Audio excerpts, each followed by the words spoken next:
ICU বা intensive care unit হাসপাতালের স্বাস্থ্যসেবা সুবিধার একটি বিশেষ বিভাগ, যেখানে জীবন মৃত্যুর সন্ধিক্ষণ চলে একজন মুমূর্ষ রোগীর চাপে হাসপাতালগুলো প্রায়ই আইসিইউ সংকটে ভোগেন। কিন্তু কুমিল্লায় দুটি হাসপাতালে উল্টো চিত্র। আইসিইউ থাকলেও রোগী নিতে পারছেন না কর্তৃপক্ষ।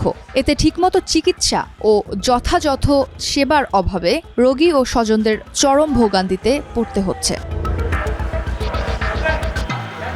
এমন চিত্র কুমিল্লার সদর ও মেডিকেল কলেজ হাসপাতালের আইসিইউ ইউনিটে। 4 মাস ধরে বেতন পাচ্ছেন না আইসিইউর চিকিৎসকরা। একই অবস্থা নার্স সহ কর্মচারীদের। ফলে নানা অসন্তোষ আর কর্মবিরতিতে ভাটা পড়েছে সেবা কার্যক্রম। এতে করোনার সময় জরুরিভাবে নেওয়া প্রকল্প বন্ধ হওয়ার উপক্রম। সংকট গিয়ে ঠেকেছে চরমে। ডাটা এন্ট্রি অপারেটর আছে, মেডিকেল টেকনোলজিস্ট আছে, ল্যাব কনসালটেন্ট সহ এই 1004 জন সার্ভিস দিয়ে যাচ্ছি। কিন্তু পরিতাপের বিষয়, আমরা গত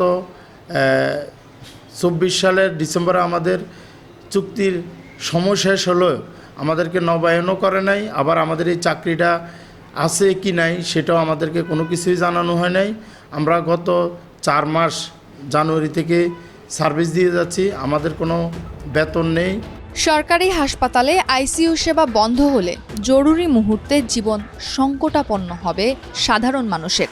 এছাড়া বেসরকারি হাসপাতালের মালিকদের সিন্ডিকেটের কারণে আর্থিক ব্যয় মেটাতে সাধারণ মানুষ হিমশিম খাবে বলে মনে করছেন নাগরিক সমাজের প্রতিনিধিরা। এজন্য সরকারকে দ্রুত পদক্ষেপ নেয়ার দাবি কুমিল্লাবাসীর। আইসিইউতে আমার সাথে ট্রিটমেন্ট দিছে ওনারা, কিন্তু বিনা খরচে আমি এই ট্রিটমেন্টগুলো পাইছি। আমার বাইরে করলে অনেকগুলা লাগতো। এখন আমার আম্মা একটু সিরিয়াসে কেবিনে আছে। এখন এই জন্য আমি জোর দাবি জানাচ্ছি সরকারের পক্ষ থেকে, বর্তমান যারা তত্ত্বাবধান সরকারের মধ্যে আছে তাদেরকে, আমরা গরিব মানুষ, আমাদের পক্ষ থেকে তাদের কাছে জোর আবেদন জানাচ্ছি আইসিইউটা সবসময় গরিব মানুষ সেবার জন্য খোলা রাখার জন্য। রোগীর চাপ থেকে আমরা নিজেরা আরেক আইসিইউটাকে এক্সটেন্ড করি এবং আমরা একটা 10 শয্যাকে 20 শয্যাতে উন্নতি করি, কিন্তু আমাদের জনবল বাড়ে না। আমরা এই মুহূর্তে তীব্র জনবল সংকটের মধ্যে আছি। এত জনবল সংকট নিয়ে আইসিইউ চালানো অত্যন্ত কঠিন, এটা অসম্ভব। এর ভেতর থেকে যারা প্রজেক্টে ছিল, প্রকল্পতে ছিল, তারা বেতন পাচ্ছে না। বেতন না পেলে তো কেউ কাজ করবে না, ভেরি সিম্পল। তো সেই জন্য ওরাও কাজের আগ্রহ হারিয়ে ফেলছে, আমরাও একদিক থেকে এই জনবল সংকটে আছি। সুতরাং এত জনবল সংকট নিয়ে আমাদের পক্ষে কাজ করা খুব কঠিন। প্রকল্পটি মূলত চালু হয়েছিল করোনাকালের জন্য। মেয়াদ ঘনিয়ে আসায় এখন মন্ত্রণালয়ের নির্দেশনার অপেক্ষায় সংশ্লিষ্টরা।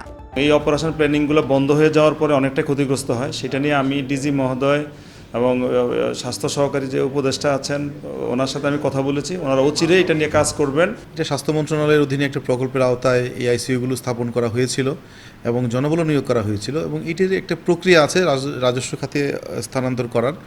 এটি স্বাস্থ্য মন্ত্রণালয় নিশ্চয়ই এই কাজগুলো করবে এবং আমরা সরকারের ঊর্ধ্বতন মহলে অবহিত করব। করোনা পরবর্তী সময়েও এই আইসিইউ ইউনিট দুটোর সেবা পেয়েছে সাধারণ মানুষ। জুন মাস পর্যন্ত প্রকল্প মেয়াদ থাকলেও গত ডিসেম্বরেই বন্ধ হয়েছে বরাদ্দ।